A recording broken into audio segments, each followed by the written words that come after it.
It was the kind of morning that made you pull your coat a little tighter and breathe just a bit slower. Crisp, amber light falling through thinning trees, with the smell of damp leaves and brewed coffee hanging in the air like a quiet hymn. In the heart of Lexington, Kentucky, there sat a modest cafe with fogged-up windows and a weathered sign that read Morning Light Cafe. The bell over the door rang softly with every new customer, and the hum of conversations blended with a gentle clink of silverware. It was the kind of place where folks knew your name, and if they didn't, they still smiled at you like they did. In a booth near the window, where condensation curled like tiny ghosts on the glass, sat a boy no older than 9. His knees were pulled up to his chest, his arms wrapped tightly around them, and his oversized hoodie swallowed most of his small frame. His name was Eli Lawson. And while everything outside seemed to move with the rhythm of a peaceful morning, Eli remained still, not from calm, but from something heavier. Since the accident, he hadn't said a word. 3 months earlier, his mother Anna had been hit by a drunk driver just 3 blocks from their home. It was a Tuesday, just another ordinary day, until it wasn't. One moment, she was humming a lullaby in the car, reaching for Eli's hand from the driver's seat. The next, there was a screech, a crash, and a silence that swallowed everything. Eli had survived, but something inside him hadn't. The doctors called it selective mutism and severe anxiety disorder, but all his father Richard knew was that his son didn't speak, didn't smile, and couldn't bear loud noises. The once bubbly boy who used to name clouds and chase birds now jumped at the slightest sound, especially the sharp ding of bells or sudden laughter. He hadn't returned to school. He barely left the house. And yet, here he was today, in this tiny cafe, at his father's urging. Every time the front door creaked open, the bell above it chimed, and every single time, Eli flinched.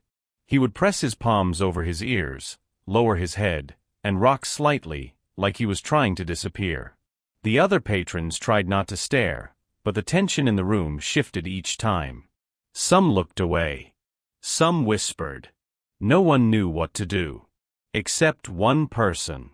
From behind the counter, a young waitress named Annie Harper noticed him. She had seen hundreds of customers walk through that door over the years, but something about the boy pulled at her, not just the way he sat, trembling and withdrawn, but the quiet cry in his eyes. It was the kind of look a person didn't learn to fake. It was the look of someone lost. Annie wiped her hands on her apron and stepped out from behind the counter, her eyes never leaving the boy. She didn't carry a menu. She didn't bring water. She just walked over, slowly, carefully, and knelt beside the booth, her voice gentle but steady. "Hi, sweetheart. You don't have to talk. I'm just gonna sit here for a moment, if that's okay." Eli didn't respond. He didn't move. But for the first time in weeks, he didn't pull away either. And Annie stayed. Quiet, still, and present, like a lighthouse for someone lost at sea. The bell over the cafe door wasn't loud, just a soft ring-ring, the kind of sound that barely drew attention on a normal day. But for Eli, it might as well have been thunder. Each time it chimed, his small body jerked as if struck by lightning. His hands flew to his ears, pressing hard, as if trying to shut out not just the sound but the world around him. His knees pulled tighter against his chest, and his whole frame trembled like a leaf caught in a sudden gust. It didn't matter how gently the door opened. It didn't matter that the people walking in were kind-faced neighbors, or that the sound lasted only a second. To Eli it was a reminder, of sirens, of screams, of the chaos that had stolen his mother and shattered his world. The other customers noticed, of course. Some gave sympathetic glances. Others looked away, uncomfortable. Richard, standing just a few feet away, would close his eyes for a moment each time it happened, not in frustration, but in heartbreak. He had tried everything: therapy, medication, silence, talking. Nothing had changed the fact that his son now lived in fear of the smallest, simplest sounds. And yet, he kept bringing Eli here. Not because it was easy, but because it was the only place outside their house where Eli would agree to go. Maybe it was the warm light. Maybe it was the quiet hum. Or maybe, just maybe, It had something to do with the waitress who never looked at Eli with pity, only understanding. Richard Lawson stood beside the booth, one hand resting on the back of the seat, the other curled loosely at his side. His eyes were heavy, dark circles beneath them betraying months of sleepless nights and endless worry. His shoulders sagged beneath the weight of a grief he didn't know how to carry and a responsibility he feared he was failing. He had once been a man of action, a provider, a fixer. But no matter how many therapists he hired, how many treatments he researched, or how many promises he whispered to his son late at night, nothing had worked. Eli remained locked in his silence, unreachable, trembling at the slightest sound. And now, here they were again, in the same booth, on the same morning route Richard hoped might spark something familiar in his son. Anything. But Eli was hunched into himself like always, shrinking away from the world, his face buried beneath the brim of his hoodie. Across the room, Annie Harper paused mid-step. She had seen them before. The quiet man with the faraway stare. The boy who never looked up. But today was different. Maybe it was the way the light caught Eli's eyes. Maybe it was the faint shimmer of tears that hadn't yet fallen. Whatever it was, something inside her stirred. A kind of knowing. She didn't grab a notepad. She didn't ask what they wanted. Instead, she slowly made her way across the cafe floor, her sneakers silent against the old tile. When she reached the table, she knelt, not in a rushed, awkward way, but gently, like someone approaching a wounded animal. She didn't speak. She didn't smile. She just opened her arms. Not wide. Not dramatically. Just enough. Enough to say, I see you. And I'm not here to fix you. I'm just here. For a long, suspended moment, nothing happened. Eli didn't move. His breath came in short, shallow bursts, and his small fingers twitched where they gripped his sleeves. Then, without warning, he shifted. He scooted forward, inch by inch, like he wasn't entirely sure what he was doing. And then, with the quietest of movements, he folded himself into Annie's arms. No words. No sound. Just the soft rustle of fabric and the sudden heartbreaking wetness of tears soaking into her apron. Annie held him. She didn't rock him or pat his back. She simply stayed, one hand resting gently on his shoulder, the other cradling the back of his head. Her own eyes shimmered, but she didn't let them fall. Across from them, Richard covered his mouth with his hand. His vision blurred. For the first time in months, maybe longer, he felt something crack inside him. Not the breaking of more despair, but the breaking open of something else. Hope. Fragile, trembling hope. And in that moment, inside a quiet cafe on a cold morning, a man who had spent months feeling utterly helpless cried. The next morning, something happened that hadn't happened in months. Eli woke up before the sun. Richard found him already sitting on the edge of his bed, hoodie sleeves bunched around his wrists, eyes wide but calm. There was a small whiteboard on his lap, the kind they'd used in therapy, now mostly abandoned in the corner of the room. But today, Eli had pulled it close and written something in big, uneven letters. She is safe. Richard stared at the message for a long time. His throat tightened. He tried to speak, but nothing came out.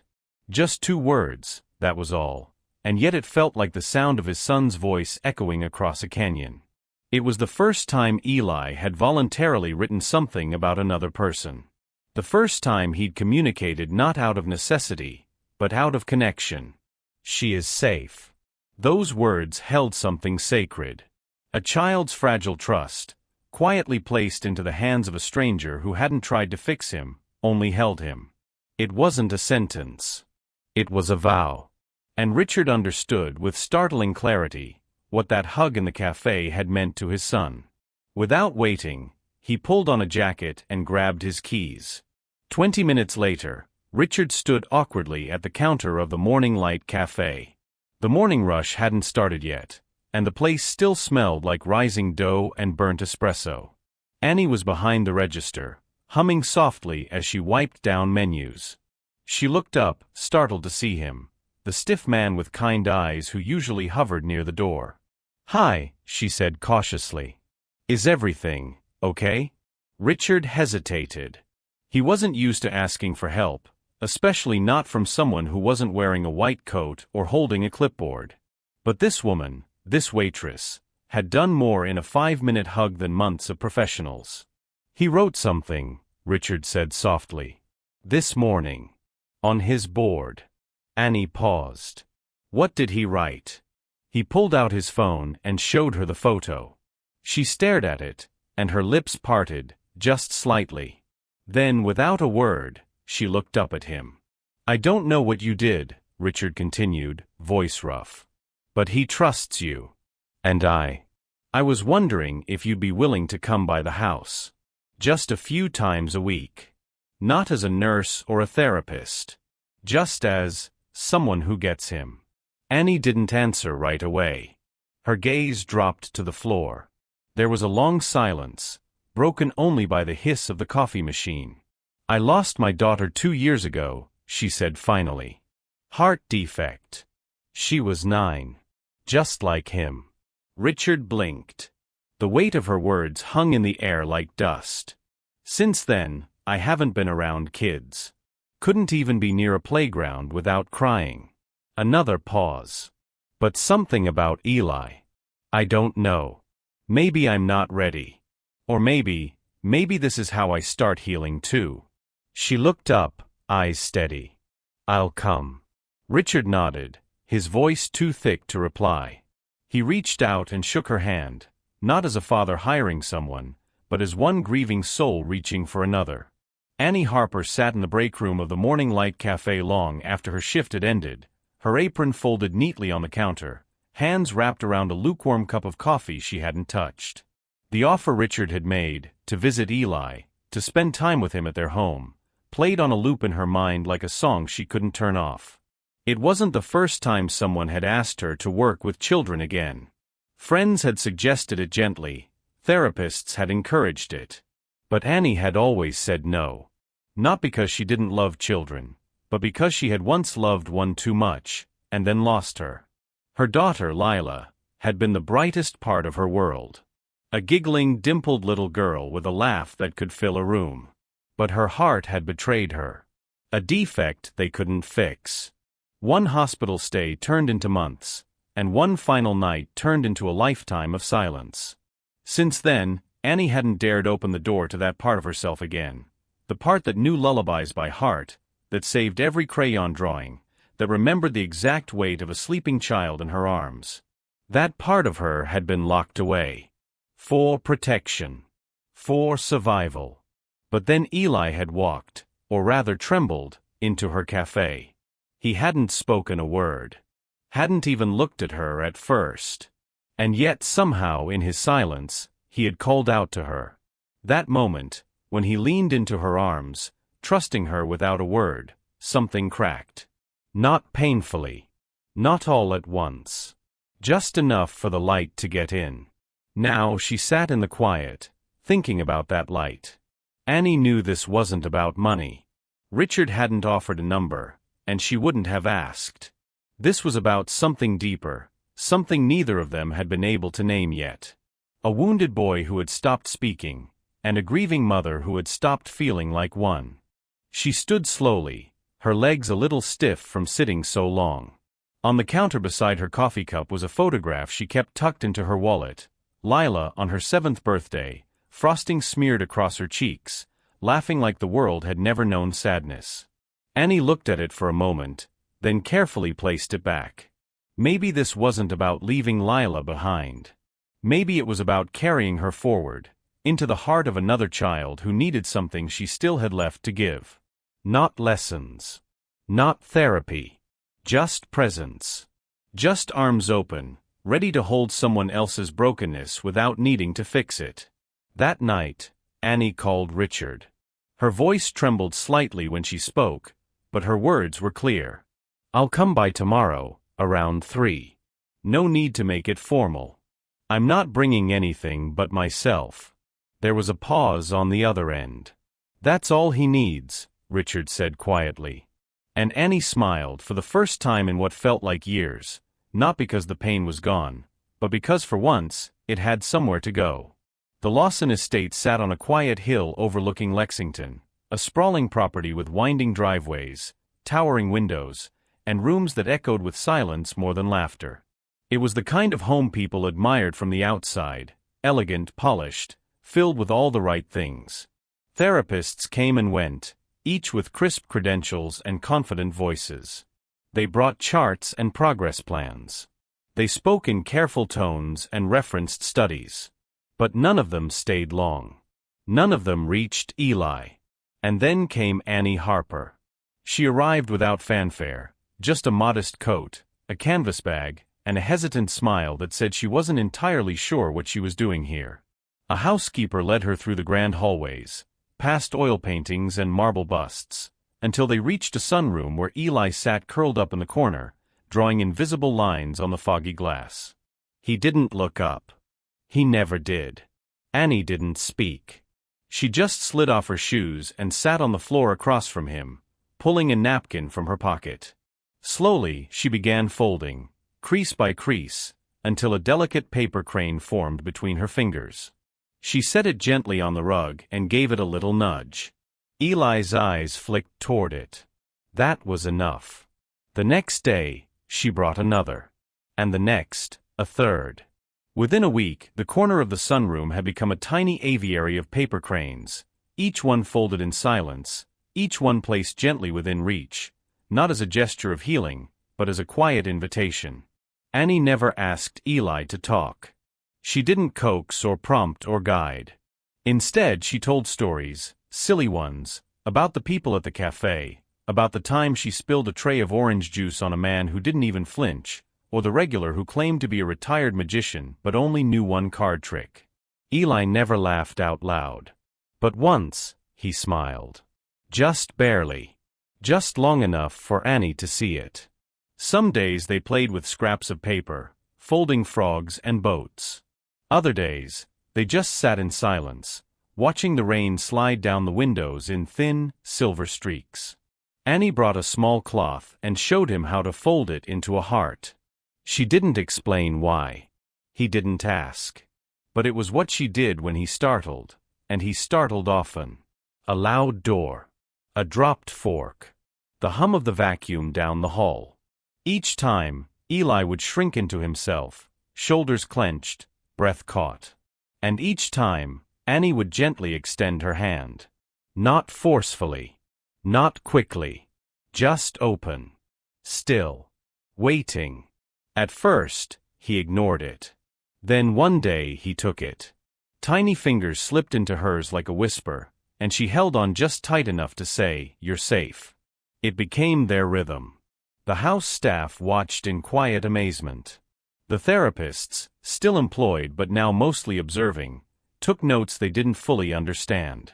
And Richard, who had once stood with arms folded, skeptical and guarded, now lingered in doorways, his gaze softening with each passing visit. Eli didn't change overnight. He still flinched, still struggled, still drifted into long silences. But he no longer walked them alone. Because Annie wasn't there to fix him. She was just there. And somehow, that was exactly what he needed. The voices in the meeting room were calm, measured, and laced with clinical precision. Around the long walnut table sat three of the most highly recommended child development experts in the state: therapists, behavioral analysts, and pediatric specialists. They reviewed charts, behavioral logs, and observations from recent weeks, each speaking in turns, each trying not to dismiss what they clearly didn't understand. "It's commendable that he's showing signs of attachment," said Dr. Warren, flipping through his notes.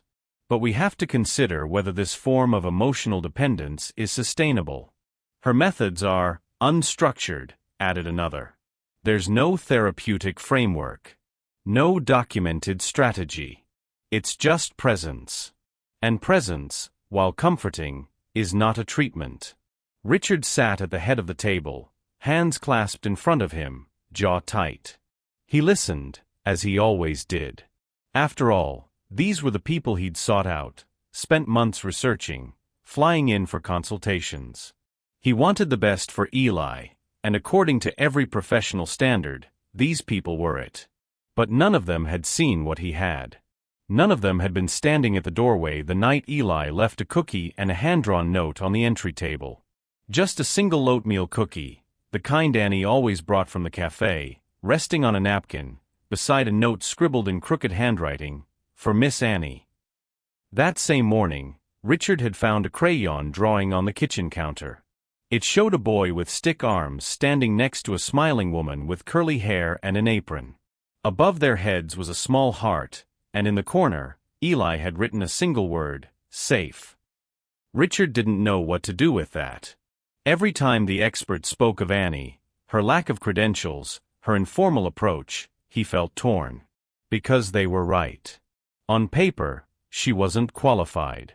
She wasn't a therapist. She didn't take notes. She didn't set goals. All she did was show up, sit beside his son, and be there. But wasn't that what had been missing? Before Annie, Eli never let anyone close. He flinched a touch, recoiled from strangers, and barely acknowledged the world around him. Now, he waited by the window before her visits. He folded napkins into little animals and left them by the door. He reached for her hand when something startled him, not his father's, not a nurse's, hers. And somehow, that simple act of reaching had done more than any 6-week therapy module. Still, the voices kept echoing. "We're concerned about boundaries." Her continued presence could create emotional confusion. "We need to bring this back into a clinical space." Richard leaned back in his chair, exhaling slowly. Then he thought about Annie's face the day she met Eli. She hadn't looked at him like a patient. She didn't analyze his symptoms or ask him to perform. She just opened her arms. And he came to her. Not because she had the right degree. Because she saw him. So when the meeting ended, and the professionals gathered their briefcases and parted with polite nods, Richard said nothing. He offered no agreement. No denial. Just a quiet, unreadable smile. Then he walked out of the room, turned toward the sunroom where paper cranes lined the windowsill, and made a silent decision. Let the experts write their reports. Annie stays. It started with a headline. At first, Richard barely noticed the folded newspaper tossed onto his desk, just another bundle of ink and gossip. But something about the photo caught his eye. A blurred shot taken through the iron gates of his estate. The image showed Annie, in her plain cafe uniform, standing beside Eli on the porch. His small hand clutched hers. Her face was turned toward him, warm, unguarded. And above it, the headline screamed in bold black letters. Waitress hugs billionaire's son, miracle worker or master manipulator? Richard's stomach twisted. He unfolded the paper slowly, reading each word like it might catch fire in his hands. The article was short, speculative, filled with insinuations about how a simple cafe waitress had gained access to one of the wealthiest families in Lexington. Phrases like suspiciously swift attachment and convenient tragedy leapt off the page. They questioned Annie's motives, painted her as someone seeking publicity or perhaps even a payout. By the time he reached the end of the column, Richard's hands were shaking. He didn't want to believe it. But once the seed was planted, doubt took root. How had the story gotten out? Who took that photo? How did a quiet, private miracle turn into public spectacle overnight? He stormed through the house, fury rising in his chest. The idea that someone might be exploiting his son, who had already suffered enough, was more than he could bear. That afternoon, when Annie arrived for her regular visit, Richard was waiting at the front door. He didn't invite her in. He didn't even let her speak. "Was it you?" he asked, voice tight. Annie blinked, confused. "What?" "The article. The photo. Was that your doing?" Her face went pale. "I would never, Richard, I don't even." But he cut her off. "You think I haven't seen this before? People pretending to care just to get close? To build a story?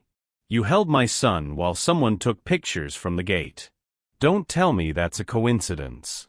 Annie's eyes welled with tears, but she didn't cry. I didn't tell anyone. I didn't ask for this. I only came because Eli. Don't, Richard snapped. Don't use his name like that. Silence hung heavy between them. She took a slow breath. You're scared. I get it. But you know me better than this. I thought I did, he muttered. Then quietly, almost broken. Please leave. Annie stood frozen for a moment. Then with trembling hands, she reached into her coat pocket, pulled out a folded napkin, one of the same kind she always brought for Eli, and set it gently on the porch rail. He doesn't need someone to fix him, she said softly. He just needs someone who won't leave. Then she turned and walked down the steps, her footsteps light, but her heart heavy. Inside the house, Richard closed the door with more force than he meant to. But even as it latched shut, a flicker of uncertainty danced behind his anger. A whisper of something deeper than rage. Something that sounded a lot like regret. The silence after Annie left was heavier than any storm. Richard stood in the hallway, one hand still on the doorknob, listening to the absence she left behind. No soft footsteps on the marble, no gentle hum from the sunroom, no quiet rustle of paper cranes. The house, once filled with fragile hope, now felt hollow again. He told himself he had done the right thing. He was protecting his son. That's what any good father would do, wasn't it? But when he turned around, Eli was there.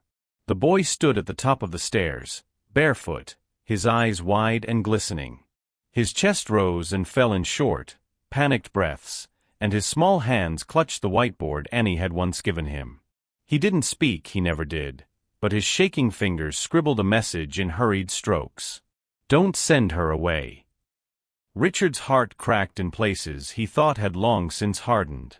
He took a slow step forward. Eli. But the boy backed away, pressing himself against the wall like the air had turned to fire.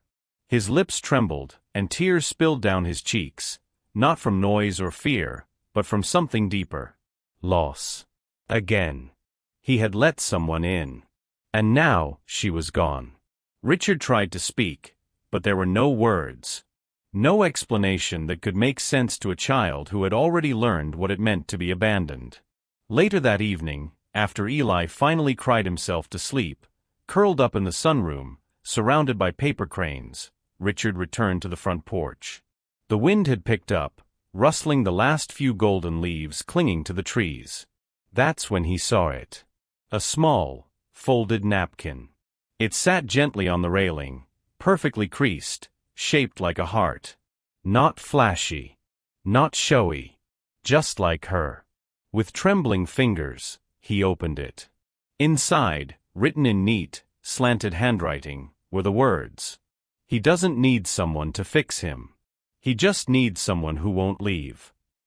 Richard stared at it, the weight of her words settling into his chest like a stone dropped in deep water. All this time, he had been searching for solutions.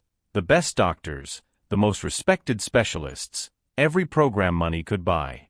But Annie, she had given Eli something none of them could. Not healing. Not progress. Just presence. And now she was gone, not because she failed, but because Richard couldn't see past his own fear. He stood there for a long time, the napkin fluttering lightly in his hand, the sky growing darker with every passing second. Behind him, the house was still. Too still. And for the first time in years, Richard Lawson, a man known for control, for resolve, for never looking back, felt something unfamiliar settle into his bones. Shame. It was 3 days of silence. 3 days without Annie's gentle laughter echoing down the hallway. 3 days of Eli refusing to eat more than a few bites, of retreating into a corner of the sunroom where his paper cranes began to gather dust. The light in the house seemed dimmer, not because the bulbs had changed, but because something vital had left with her. On the 4th morning, Richard sat alone in his study, nursing a cup of coffee that had long gone cold. He stared out the window, replaying every moment, the article, the accusations, the look in Annie's eyes before she walked away. He wanted to believe he'd done the right thing, protecting his son from someone who might not have had the best intentions. But that quiet voice of doubt had only grown louder. It was then that Matteo, the head of security, knocked lightly on the door. "Sir, there's something I think you need to know." Richard turned, nodding him in. Matteo hesitated before speaking, not out of fear but shame. He was a man used to precision, loyalty, control. And now, his voice was unsteady. "The photos, the ones in the paper. They didn't come from her." Richard narrowed his eyes. "Then where did they come from?" Matteo cleared his throat, looked down, then finally met Richard's gaze. "One of the junior guards. He admitted to taking them. Said he saw a chance to make some money, snapped the shots through the fence. Sold them to a tabloid under a fake name. Didn't think it would blow up the way it did." Richard stared at him, stunned. "You're telling me Annie had nothing to do with it?" Matteo shook his head slowly. "Nothing at all. She didn't know a thing. And sir, I think she really cared about your boy." The words landed with full weight. Richard leaned back in his chair, breath leaving his lungs like a slow exhale of guilt. His mind raced, back to the moment Annie had stood on the porch, trying to explain, her voice shaking. Back to the napkin heart. Back to the way Eli had silently begged him not to send her away. And he had done it anyway. He had doubted the one person who had never asked for anything. The one who had sat quietly with his son, asking for no recognition, no reward. Just someone who had loved without needing to be needed. A deep silence settled in the room. Then Richard stood. He didn't say another word. He left the study, walked past the grand stairwell, and paused at the sunroom door. Inside, Eli sat cross-legged on the floor, folding a napkin with shaky hands. It looked like he was trying to make another heart, but the folds weren't coming out right. Richard watched for a long moment. Then he whispered, mostly to himself, "I made a mistake." He didn't know yet how he'd fix it. But he knew where he had to go. The door to Eli's room creaked open slowly. Richard stepped inside, expecting the usual stillness, the half-drawn curtains, the scattered crayons, the faint hum of white noise from the corner speaker. But what caught his eye wasn't the quiet. It was the desk. There, spread out across the wooden surface, were dozens of paper cranes. Some neat and symmetrical, others wrinkled and rushed, all folded with small, determined hands. Each one seemed to carry a message, not written in ink, but in intention, in longing. And then, at the center, a single piece of paper. It wasn't a drawing. It wasn't a folded shape. Just a note. Scrawled in shaky, uneven handwriting, as if each letter took immense effort. "If you don't bring her back, I won't talk anymore." Richard stared at it, unmoving. The weight of the words hit harder than any accusation. His knees weakened, and he sank onto the edge of the bed, the note trembling in his hands. All this time, he'd chased specialists, poured money into treatments, hoping for breakthroughs. But the one person who had made his son feel safe, he had pushed her away. Not because she failed, but because he hadn't trusted what couldn't be measured. In that moment, Richard understood something he never had before. His son didn't need fixing. He needed someone who stayed. The bell above the cafe door rang softly, that familiar ring, but this time, it didn't startle anyone. Annie was behind the counter, wiping down the espresso machine, her motions quiet and automatic. She hadn't seen Richard Lawson since the day he asked her to leave, and though she had tried to move on, her heart still paused every time a tall man stepped through the door. When she looked up and saw him standing there, same tailored coat, same tired eyes, her breath caught, but she didn't speak. She didn't need another goodbye. But Richard didn't look like a man here to say goodbye. He approached slowly, respectfully, as if stepping into sacred ground. In his hand was a folded piece of paper. He placed it gently on the counter in front of her, smoothing it out with both palms. Then he stepped back. Annie looked down. 5 words stared up at her, written in his unmistakable handwriting. "Please come back. Be Mom." Tears pooled instantly in her eyes. She looked up at him, lips trembling, but again, no words were needed. Because in that moment, everything unspoken became understood. The apology, the regret, the plea, and most of all, the hope. Annie took the paper in her hands, folded it neatly, and held it to her chest. Then she nodded. She came back. But not as a guest, or a volunteer, or even as a caregiver. She came back as something much deeper, a constant. A safe harbor. A presence that no longer questioned her place. For Eli, it was as if the sun returned. He didn't speak right away, but the moment he saw her walk through the doors of the Lawson home he ran, not away, but toward her. And when she knelt down and opened her arms, he fell into them without hesitation, just like that very first day in the cafe. Over the following months, the house transformed. It wasn't just in the decorations or the laughter that began to echo through the once quiet halls. It was in the purpose. Annie had an idea, one that Richard supported without hesitation. Together, they turned a small wing of the estate into a sanctuary. Soft lighting, warm colors, shelves filled with crafts and folded animals. A space without clipboards, without diagnoses, without expectations. They called it Eli's Corner. It was a place for kids like Eli, children who didn't fit into neat boxes, who were told too often to act normal, speak up, or try harder. Here, no one was asked to perform. No one was asked to change. They were simply welcomed, as they were. There were soft rugs to curl up on. Storybooks in every corner. Quiet music, and always, open arms ready to hold trembling shoulders. Annie didn't lead therapy sessions. She made cocoa. She folded napkins into hearts. She listened. And Richard? He finally stopped trying to fix his son. Instead, he started learning from him. In Eli's Corner, the boy who once shrank from the world now helped other children feel safe in it. His silence wasn't a problem anymore, it was his gift. A reminder that love didn't always need words. Sometimes, it just needed someone who stayed.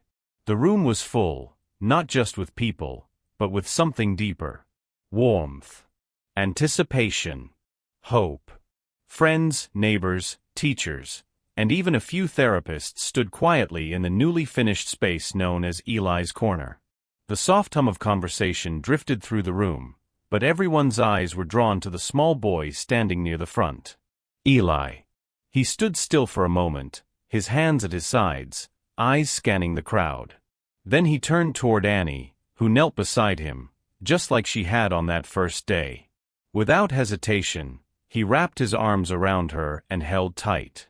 Then, with a voice that trembled but never wavered, he said, loud enough for everyone to hear, "I'm okay now." Gasps rippled through the room. Richard stood frozen in place, his eyes wide. For a heartbeat, he didn't believe what he'd heard. But then he saw the tears on Annie's cheeks, and Eli's smile, and he knew. His son had spoken. For the first time in 2 years. Tears filled Richard's eyes, but this time, they weren't from fear or frustration. They were from something he had almost forgotten how to feel, peace. He looked around the room, then back at Annie and Eli, and realized. He hadn't saved his son. He had simply made space for someone who could. And in the stillness that followed, a quiet truth settled in everyone's heart. A child doesn't need to be fixed. They just need someone willing to stay. If you believe that kindness, the quiet kind, the patient kind, still has the power to change a life. If you believe that listening, truly listening, can reach a heart no expert ever could, then go ahead and tap that like button. And if stories like this one, stories of hope, humanity, and the healing power of simply being there, speak to something deep inside you, we'd love for you to stick around. Hit that subscribe button and join us here at Justice Reloaded HD. Because the world doesn't need more noise. It needs more people who stay. Thank you for watching all the way to the end. We'll see you in the next story.